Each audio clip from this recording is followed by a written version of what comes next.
नमस्कार दर्शक मित्रों, एस्ट्रो साइंस चैनल में मैं आचार्य दुर्गा प्रसाद शास्त्री आप सभी का स्वागत करता हूं। इस चैनल में विविध प्रकार के वीडियो बनाए जाते हैं और जिसमें विशेष तौर पर त्योहारों के और राशियों के वीडियो रहते हैं। साथ ही में वास्तु दोष के संबंधी वीडियो भी बनाए जाते हैं। तो दर्शक मित्रों, शुरू करेंगे हम वीडियो अपना, लेकिन उसके पहले अगर आप चैनल को सब्सक्राइब नहीं किए तो ज़रूर करिए, वीडियो को लाइक करिए, शेयर करिए और कमेंट ज़रूर करिए। ख़ास तौर पर हम आपको विशेष बताना यह चाहेंगे कि पहले हम बताएंगे पंचांग, इसके बाद आज का रहेगा राशिफल और इसके बाद रहेगी आज की विशेष टिप। लेकिन पूरा वीडियो जब देखेंगे तभी टिप के बारे में आपको पता चलेगा।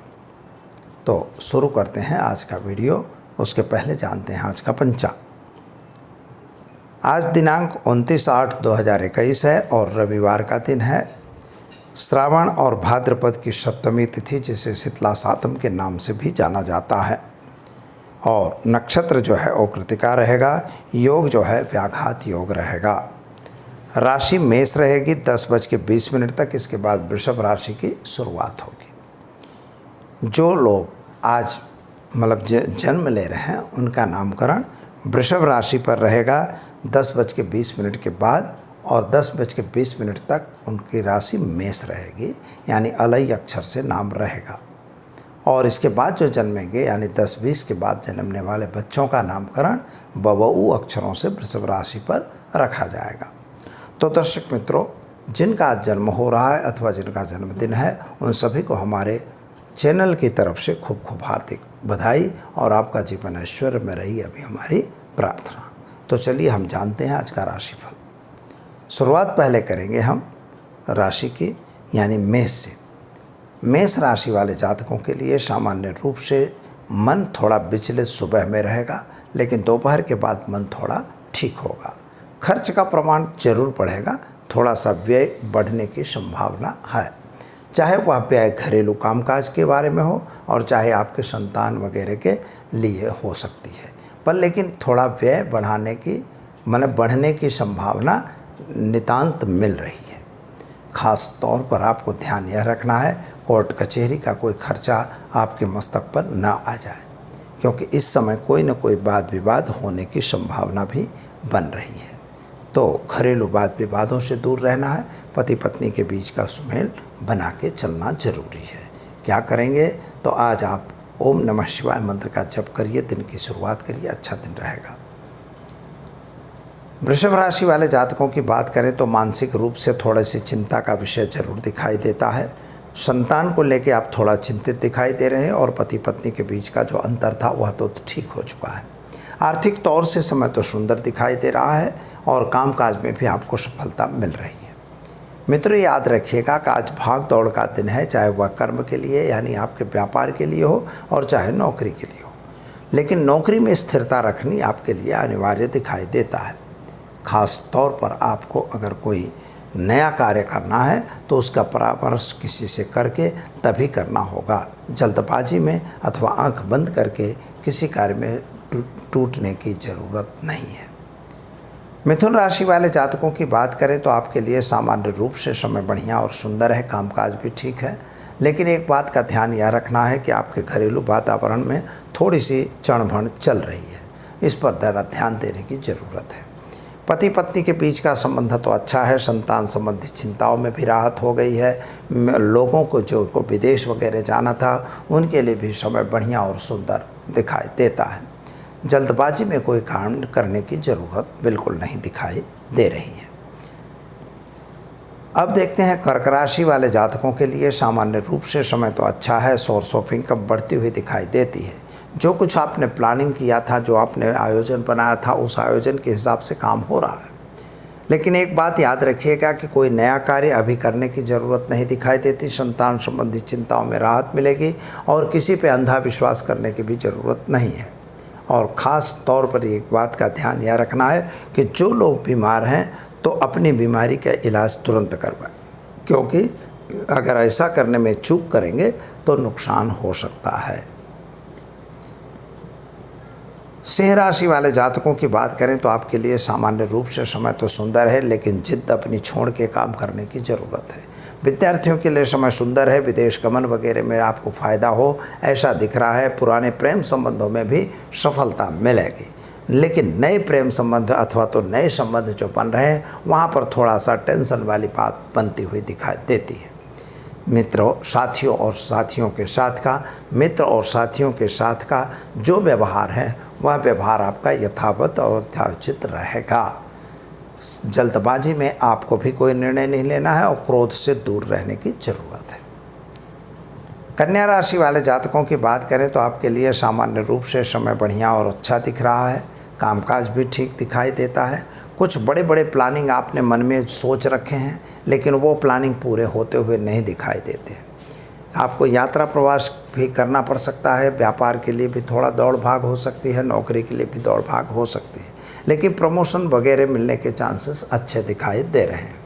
और आपको क्या करना है तो किसी भी व्यक्ति पे अंधा विश्वास नहीं करना है और किसी की कही सुनी बातों को सुन के किसी पे दोषारोपण भी करने की आवश्यकता नहीं है। तुला राशि वाले जातकों की बात करें तो आपके लिए सामान्य रूप से समय तो सुंदर है। साथियों का साथ सहकार भी मिल रहा है, लेकिन एक बात का ध्यान यह रखना है कि आपके दुश्मन लोग भी आप पर हावी होते हुए दिखाई देते हैं, यानी दुश्मनों से सावधान रहने की ज़रूरत है। अगर आप व्यापारी हैं तो अपने व्यापार में प्रतिद्वंदी हो सकते हैं। अगर नौकरी करने हैं तो आपके जो काम करने वाले हैं, सहसेवक जो हैं, उनके साथ थोड़ा वाद विवाद हो सकता है। तो वाद विवाद हटाने की ज़रूरत है, उसमें पड़ने की ज़रूरत बिल्कुल नहीं दिखाई देती है। क्या करेंगे तो धीरज रख के अगर काम करेंगे तो आपका काम हो सकता है, सफलता आपको ज़रूर मिलेगी। वृश्चिक राशि वाले जातकों की बात करें तो आपके लिए सामान्य रूप से समय तो बढ़िया है। कामकाज भी ठीक दिखाई देता है। आपके लिए जो कहें तो आपके मित्रों का साथ सहकार भी आपको मिल जाएगा।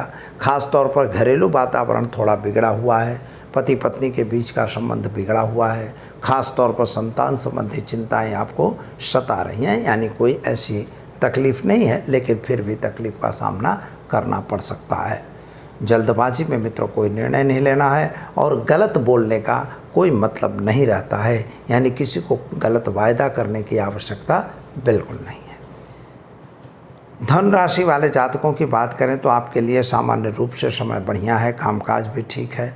नौकरी वगैरह में प्रमोशन की संभावना दिख रही है। व्यापारियों के लिए भी समय सुंदर और अच्छा दिखाई देता है। कोई नया कार्य आप जरूर मन में विचार रहे हैं और वह कार्य पूरा भी आप कर सकते हैं, ऐसी आपकी कैपेसिटी है, लेकिन आप उसको कर नहीं पा रहे हैं या कोई अड़चन आ रही है, तो यह अड़चनों को दूर करने के लिए आपको सावधान रह के काम करने की ज़रूरत है। मकर राशि वाले जातकों की बात करें तो आर्थिक रूप से समय तो बहुत अच्छा नहीं है। कामकाज में भी थोड़ी तकलीफ पड़ रही है। जिन पर आपने विश्वास किया था वे लोग आपके साथ थोड़ा छल कपट करते हों ऐसा दिख रहा है, इसका आपको ध्यान रखने की आवश्यकता है। और ज़मीन मकान संबंधी कुछ प्रश्न थे, उनका सॉल्यूशन आता हुआ दिखाई देता है। और एक बात का ध्यान यह रखना है कि मित्रों, जल्दबाजी और क्रोध दोनों को छोड़ के काम अगर करेंगे तो आपको सफलता अच्छी मिलेगी। संतान संबंधी टेंशन आपको जरूर बना हुआ रहेगा। कुंभ राशि वाले जातकों की बात करें तो आपके लिए सामान्य रूप से समय तो सुंदर है और कामकाज भी अच्छा है।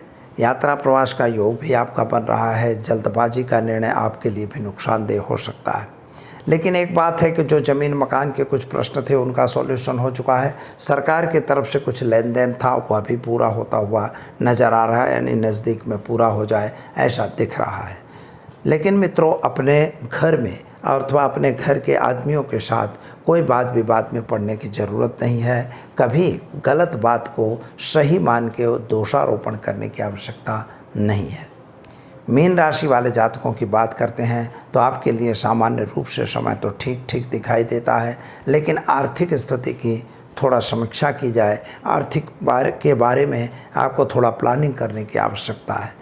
कामकाज भी तकलीफ़ में चल रहा है, यानी व्यापारियों के लिए थोड़ी सी तकलीफ़ दिखाई दे रही है, लेकिन नौकरी करने वालों के लिए समय अच्छा है। आपका प्रमोशन वगैरह मिलने के चांसेस दिखाई देते हैं।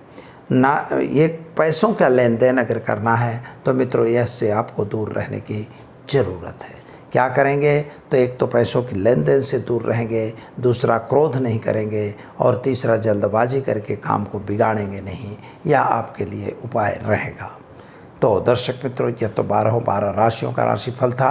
अब आज हम जान लेते हैं आज की टिप। लेकिन टिप को जानेंगे इसके पहले हम जानेंगे आज का जो दिन है वह है रांधन छठ, यानी इसको बलभद्र जयंती भी कहा जाता है और ललही छठ भी कहा जाता है। ललही छठ का जो उत्सव है वह बलभद्र जयंती के रूप में मनाया जाता है और भगवान बलभद्र का जन्मदिन जो उत्सव, जिसके 2 दिन बाद भगवान कृष्ण का जन्मदिन भी होने वाला है। तो भगवान कृष्ण का जो जन्मदिन होगा उसके बारे में हमारे यहाँ एक आयोजन होता है जो भगवान कृष्ण की जन्माष्टमी का उत्सव मनाया जाता है। इसके साथ ही एक संतान प्राप्ति के एक आयोजन किया जाता है। संतान प्राप्ति का एक प्रयोग होता है, जो प्रयोग अगर कोई करना चाहता है तो उसके लिए उसका सजेशन भी दिया जाता है।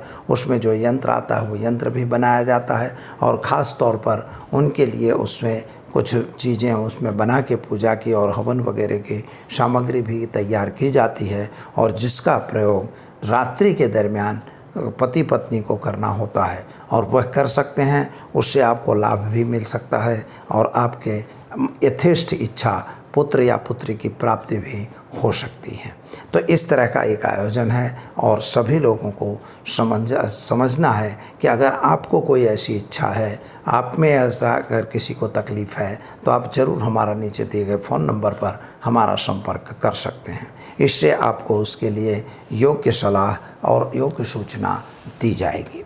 तो मित्रों, यह रांधन छठ का भी जो प्रयोग है, यह भी प्रयोग आप कर सकते हैं। इसमें लोग व्रत रखते हैं और कहीं कहीं तो हमारे गुजरात में तो इसका भोजन वगैरह बना के और दूसरे दिन उसको ठंडा खाया जाता है। शीतला माता का दूसरे दिन व्रत है और वह शीतला माता की पूजा भी की जाती है। लेकिन आज रांधन छठ की पूजा रहेगी और सभी को रांधन छठ की शुभकामनाएं। अब हम देखेंगे आज के टिप विशेष। तो टिप विशेष में आपको बताना चाहेंगे कि अगर मान लीजिए कि आपके घर में कोई नज़र, टोटका या टोना ऐसा लगा हुआ है, आपको ऐसा कोई आभास हो रहा है, अगर किसी ने कुछ कहा है कि आपका धंधा बंद कर दिया है या आपके घर में किसी की नज़र लग गई है, किसी की टोक लग गई है, तो ऐसी स्थिति में क्या करना? तो यह बहुत सरल है। आज जो दिन है रविवार का दिन है, अच्छा दिन भी है। तो मित्रों, एक काम करना होगा कि गूगल और लोहबान और राई, काले कलर की राई आती है, इनके जो छौंक में यूज़ होती है, इनको तीनों का मिश्रण बना लेना है और तीनों का मिश्रण बना के ओम हुम हनुमते रुद्रात्मकाय हुम फट, इस मंत्र का प्रयोग करके इसी की धूप जो है लगा के और सुबह और शाम अपने घर में दिखाना चाहिए। ऐसा अगर नियमित रूप से आप करते हैं तो घर में या बच्चों पर या किसी पर भी नज़र या टोक की शिकायत होगी तो वो उनसे मुक्त हो सकते हैं। यह अनुभूत प्रयोग है और यह गुरुमुख प्रयोग भी है, लेकिन इसको आप ज़रूर कर सकते हैं। मित्रों, याद रहे, लोहबान, गूगल और राई, ये तीनों को मिलाकर और उसकी आहुति देकर यानी धूप देना है। पूरे घर में उसका धुआं फैलना चाहिए। ऐसा करने से यहाँ पर रहे हुए जर्म्स, रोगों के कीटाणु यह भी शांत होते हैं, लेकिन नज़र दोष वगैरह, टोक वगैरह जल्दी से ठीक होती है। तो दर्शक मित्रों, वीडियो कैसा लगा आप हमें कमेंट बॉक्स में भेजिए। साथ ही में लाइक शेयर ज़रूर करिए, सब्सक्राइब करना बिल्कुल न भूलिए। तो दीजिए दुर्गा प्रसाद शास्त्री को इजाज़त। नमस्कार।